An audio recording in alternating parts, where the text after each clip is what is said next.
Hello students, this video is part second of the chapter air around us. So let's begin from the topic nitrogen. Nitrogen जो gas present होती है environment में वो बहुत ज़्यादा amount में होती है. इट मीन्स मैक्सिमम अमाउंट में नाइट्रोजन गैस ही प्रेजेंट होती है. तो इसको हम एक्टिविटी 3 से समझेंगे जो हमने परफॉर्म की थी.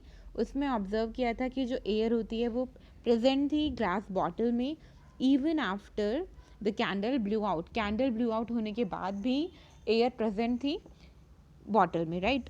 सो ये इंडिकेट करता है present of some component in the air, कि एयर में कुछ कंपोनेंट है जो सपोर्ट नहीं करता है बर्निंग को. तो एयर का वो मेजर पार्ट जो बर्निंग को सपोर्ट नहीं करेगा, बर्निंग कैंडल को सपोर्ट नहीं करेगा, वो क्या है?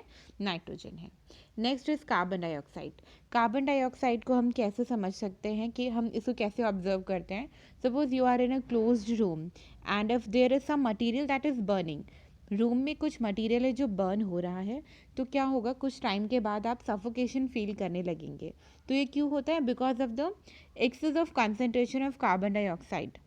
और जैसे जैसे कार्बन डाइऑक्साइड की कंसनट्रेशन बढ़ेगी तो वो अक्यूमुलेट होने लगेगी रूम में. एज द बर्निंग कंटिन्यू रहेगी तो कंसनट्रेशन जो है कार्बन डाइऑक्साइड गैस की वो इंक्रीज हो जाएगी.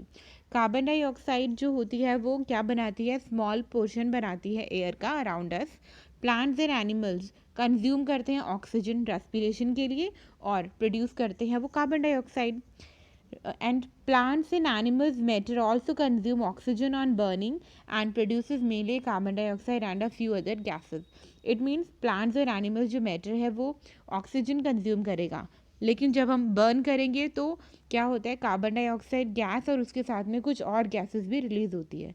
तो इसलिए ये एडवाइस किया जाता है कि ड्राई लीव्स को और डिस्कार्डेड रिमेन्स को हमें बर्न नहीं करना चाहिए, क्योंकि अगर हम बर्न करेंगे तो उसमें ह्यूज अमाउंट में कार्बन डाइऑक्साइड गैस रिलीज होगी एंड क्या करेगी? वो सराउंडिंग्स को पोल्यूट करेगी. Next is dust and smoke. Burning जब होती है किसी भी फ्यूल की तो उसमें स्मोक भी प्रोड्यूस होता है. स्मोक क्या होता है? ये कंटेन करता है few gases and fine dust particles and is often harmful. ये हम सबको पता है कि जो स्मोक होता है वो हार्मफुल होता है बिकॉज हमारे रेस्पिरेटरी ट्रैक्ट में ये अक्यूमुलेट हो जाता है और फिर वेरियस रेस्पिरेटरी डिसऑर्डर्स कॉज करता है. So that is why you see long chimneys in factories में लॉन्ग चिमनी होती है जिसके थ्रू स्मोक बाहर निकल जाए.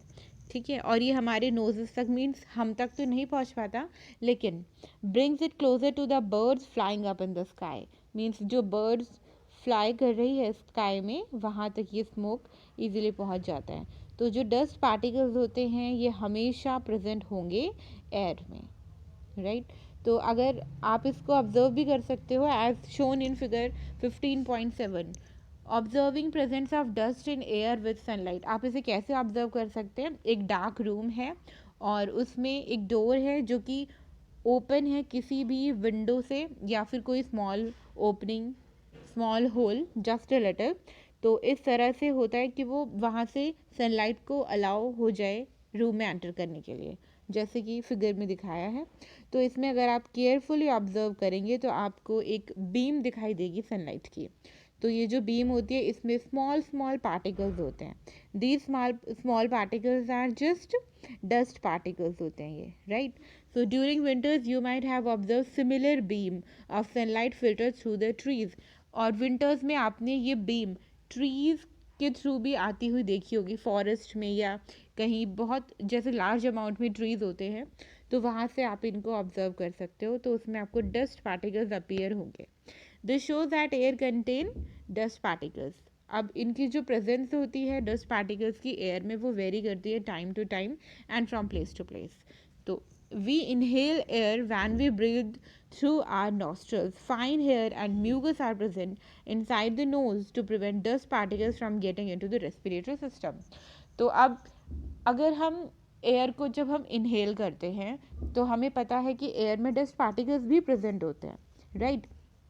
तो जो हमारी नोज़ होती है, जो नॉस्ट्रिल्स है, वहाँ पे स्मॉल फाइन हेयर प्रेजेंट होते हैं जो इन डस्ट पार्टिकल्स को ट्रैप कर लेंगे म्यूकस के साथ में और हमारे रेस्पिरेटरी ट्रैक्ट में जाने से प्रिवेंट करते हैं. तो इसीलिए हमें कहा जाता है कि हमें कभी भी माउथ से ब्रीथ नहीं करना चाहिए, हमेशा नोज से करना चाहिए, बिकॉज माउथ में फाइन हेयर्स प्रेजेंट नहीं है। तो जितना भी हम इनहेल करेंगे वो सब डस्ट पार्टिकल्स बॉडी में अक्यूमुलेट हो जाएंगे. On the other hand, if we inhale through our nose, then the fine hairs present inside the nostril will prevent the entry of the germs which are present in the dust particles, right? So we may conclude then that air contains some gases, water vapor and dust particles. Air में क्या क्या चीज़ें present होती है? Gases, water vapors and dust particles. अब ये जो gases होती है air में mainly कौन कौन सी होती है? नाइट्रोजन, ऑक्सीजन, small amount में कार्बन डाइऑक्साइड होती है and many other gases. However, there may be some variations in the composition of air. Air की कॉम्पोजिशन में वेरिएशन होता है प्लेस टू प्लेस. तो अगर हम एयर को देखें तो इसमें क्या कंटेन करती है? ये मोस्टली नाइट्रोजन और ऑक्सीजन गैस कंटेन करती है. फिगर 15.9 में देखिए, इसमें कॉम्पोजिशन ऑफ एयर बताया है. 78% nitrogen and 21% oxygen is present and small amount में carbon dioxide, water vapour and other gases.